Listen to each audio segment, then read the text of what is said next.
وعنت الوجوه للحي القيوم وعنت الوجوه للحي القيوم إنما إلهكم الله الذي لا إله إلا هو وسع كل شيء علما كذلك نقص عليك من أنباء ما قد سبق وقد آتيناك من لدنا ذكرا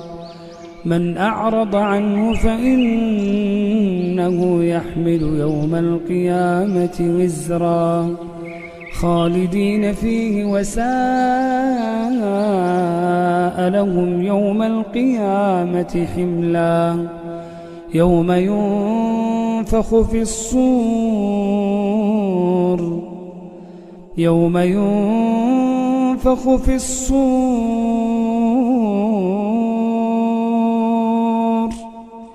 يوم ينفخ في الصور ونحشر المجرمين يومئذ زرقا يتخافتون بينهم إن لبثتم إلا عشرا نحن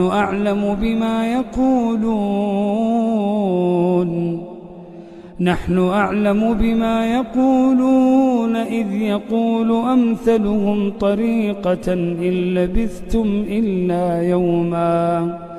ويسألونك عن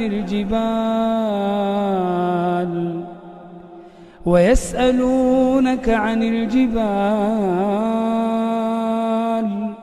فقل ينسفها ربي نسفا فيذرها قاعا صفصفا لا ترى فيها عوجا ولا أمتا يومئذ يتبعون الداعي لا عوج له وخشعت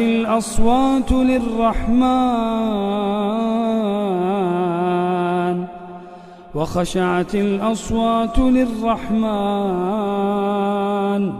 فلا تسمع إلا همسا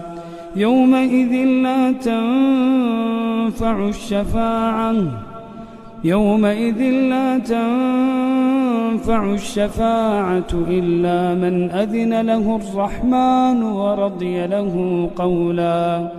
يعلم ما بين أيديهم وما خلفهم ولا يحيطون به علما وعنت الوجوه للحي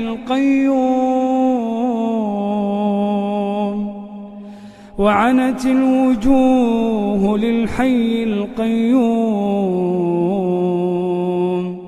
وقد خاب من حمل ظلما ومن